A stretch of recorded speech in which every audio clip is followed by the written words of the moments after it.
Welcome to the Know. I'm Ashley Jenkins. I'm John Reisinger. We're only a few days away from Luke Cage, the newest entry in the Marvel Cinematic Universe. All on Netflix.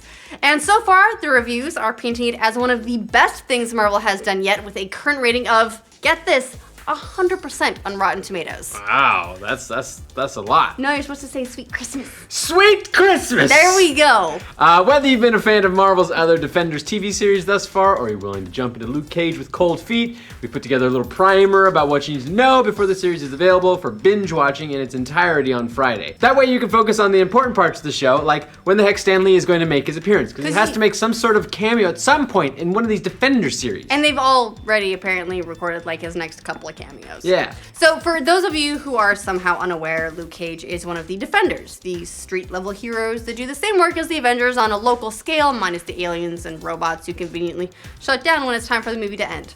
Marvel has already announced a Defenders TV show for 2017, which will bring together Netflix characters Daredevil, Jessica Jones, who already have their own series, Iron Fist, and of course, Cage himself. Cage is sure to be an interesting entry in the MCU, not only because the show promises to continue the darker, more mature trends that Marvel's embarked on in its partnership with Netflix, but because in the comics, Cage is an entry point from the Defenders to cross over with the Avengers. In terms of power, he's quite literally one of the heavy hitters in the universe and has helped to lead or been asked to lead the Avengers on a number of occasions. But let's get back to the beginning before we get to any of that. As far as origins go, Cages have stayed fairly consistent since his series first debuted. When he first appeared in the comics in 1972, he was known as Luke Cage, hero for hire, and also answered to Power Man. Luke Cage, born Carl Lucas, was a petty criminal who changed his ways before being wrongfully sent to prison after a love triangle gone bad. A former friend of his planted heroin in his apartment, getting him jailed on a wrongful drug possession conviction. What a dick. Yeah. While in prison, Cage, then Lucas, became part of an experiment by a researcher who was trying to recreate the same super soldier serum that was responsible for none other than Captain America. The experiment was sabotaged by a prison guard who didn't really like Lucas, which screwed up the procedure, sort of, I guess, and made him an awesome superpowered prisoner. So maybe it didn't mess it all up that much. Yeah, little happy accidents.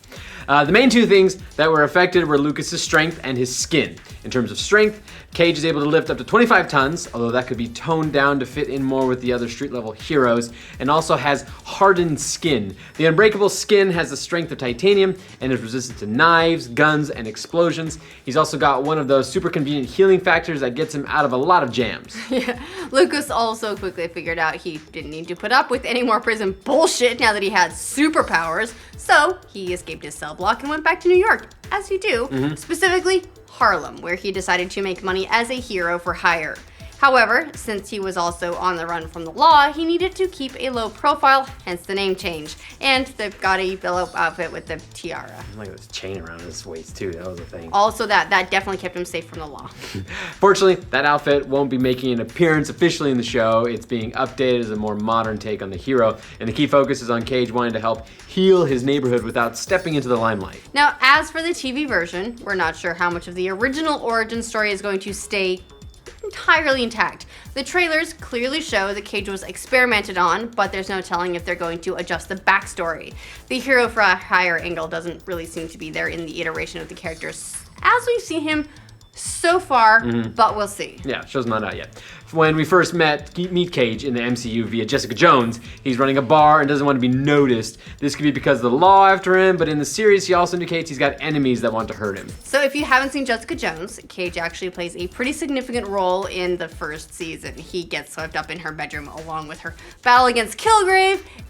It's pretty hot. It's the awesome. whole mind controlling. Oh, and Kilgrave, for those who aren't familiar with it, is the mind controlling supervillain. Yeah. Not going to spoil the series too much, but you know, they bang a lot, they get close, they grow apart for various reasons that put them head to head and fighting each other. Probably the safest way to put that. Either way, if you're planning on watching Luke Cage on Netflix and you've already got Netflix, you should watch Jessica Jones first. Totally. If you're curious about the actual timeline of where all these shows fit together, Luke Cage takes place a few months after Jessica Jones and happens concurrently with Daredevil Season 2. Now, as far as crossovers go, we do know that Rosario Dawson will appear as Claire Temple again, as she did in both Daredevil and Jessica Jones. I like her! She's great. We also expect to see an Iron Fist cameo at some point because of the character's links in the comics, but we'll see about that. They do have well, a long history together, which actually began because Marvel paired them up to boost their readership, as both were on the verge of cancellation. The link that brought them together in the comics was Misty Knight, a police officer who we do know happens to be in the show as on Cage's trail. In the comics, she was dating Iron Fist, which put him and Cage head-to-head in a storyline where Knight was kidnapped. Afterward, they became fast friends and still go on lots of crime-fighting bro adventures together. They became so close that when Cage and Jessica Jones eventually married, again, in the comics, we'll see how it plays out in the MCU. They named their daughter after him. So considering that in the comics, Jones became pregnant after a one-night stand with Cage, I wouldn't be surprised to see if this happens as a key plot point in the upcoming Defenders. But again, we'll see. You want to know who their baby's nanny is in the comics? Who? It's Squirrel Girl. Oh my god, Squirrel Girl! At the moment, there's no word on JJ appearing in Luke Cage, but it wouldn't be too shocking to have her show up pregnant. It would also make for some good tension between them during the inevitable team-up with Daredevil and Iron Fist. Yeah, now, and from the Defenders, who even knows what could happen? Marvel is adding more and more characters to the upcoming Infinity Wars movie all the time, and with Cage's many, many links to the Avengers in the comics, I mean, they might use him as a way to bring the Defenders off of Netflix and into the box office. Could be fun. He actually ran the Avengers in one comic book at one point, so there's that.